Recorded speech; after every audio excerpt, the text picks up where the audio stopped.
আমার নবীজি রাহমাতাল লিল আলামিন কে আল্লাহ রাব্বুল আলামিন বললেন, নবীজি গো, আপনাকে আমি নবুয়ত দান করেছি, আপনার উপর আমি কোরআন শরীফ নাজিল করেছি। ও নবীজি, এখন থেকে আপনি কোরআনের দাওয়াত আপনার মানুষের বাড়িতে বাড়িতে দোকানপাট আপনি দিতে শুরু করেন।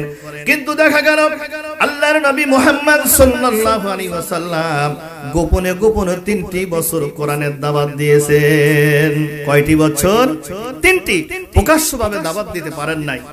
কিন্তু পরবর্তী দেখা গেল হযরতে ওমর ফারুক রাদিয়াল্লাহু তাআলা আনহু যখন ইসলাম কবুল করলেন, আমার নবীজিকে বললেন, নবীজি আমি ওমর ফারুক ইসলাম গ্রহণ করেছি, আর ইসলামের দাওয়াত গোপন ভাবে হবে না, প্রকাশ্য ভাবে দিতে হবে। বলেন সুবহানাল্লাহ। কিভাবে? প্রকাশ্য, আর গোপন ইসলামের দাওয়াত দেওয়া যাবে না।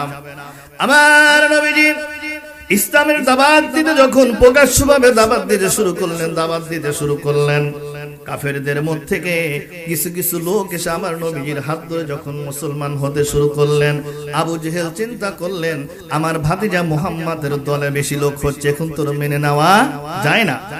আবু জেহেলের দল থেকে আমার নবীজির দলে কি হচ্ছে, লোক বেশি হচ্ছে। মুসলমান ভাইরা, আমার বাবাজিরা, যুবক ভাইরা, এমন সময় আল্লাহর নবী মুহাম্মদুর রাসূলুল্লাহ সাল্লাল্লাহু আলাইহি ওয়াসাল্লাম যখন ইসলামের দাওয়াত দিতে শুরু করলেন, দারওয়ান নদুয়া বৈঠকে আবু জেহেল পরামর্শ করলেন, সিদ্ধান্ত করলেন, এইভাবে যদি আমার ভাতিজা মুহাম্মদ ইসলামের দাওয়াত দেয়, আমার দল থেকে সমস্ত লোকজন মুহাম্মাদের দলে চলে যাবে। এক কাজ করি, আমার ভাতিজা মুহাম্মদকে হত্যার একটা কি করতে হবে, সিদ্ধান্ত নিতে হবে। আমার নবীকে কি করবেন? হত্যা করবেন। অনেক চেষ্টা করছেন, কিন্তু আমার নবীকে কি আবু জেহেল হত্যা করতে পারছেন? কথা বলেন, পারে নাই। অনেক চক্রান্ত করেছেন, কিন্তু পারে নাই।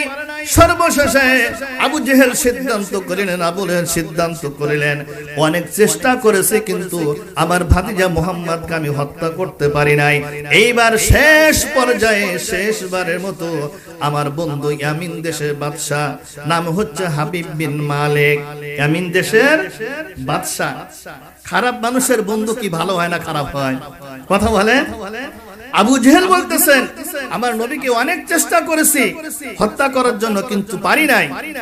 আমার এক বন্ধু আছে ইয়ামিন দেশের, যিনি বাদশা, তার নাম হচ্ছে হাবিব বিন মালিক। বন্ধুর কাছে চিঠি লিখলেন, লিখে বললেন, বন্ধু হাবিব বিন মালিক, আমার ভাতিজা মুহাম্মদকে আমি অনেক চেষ্টা করেছি, কিন্তু তাকে আমি হত্যা করতে পারি নাই।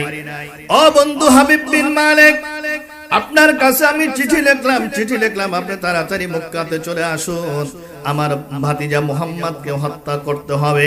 চিঠি পাওয়ার সঙ্গে সঙ্গে ওই ইয়ামিন দেশের বাদশা হাবিব বিন মালিক 10,000 সৈন্য নিয়ে মক্কায় আগমন করে। কত হাজার? একটা মানুষকে মারার জন্য কি 10,000 সৈন্য লাগে? কথা বলেন, জোরে বলেন। হাবিব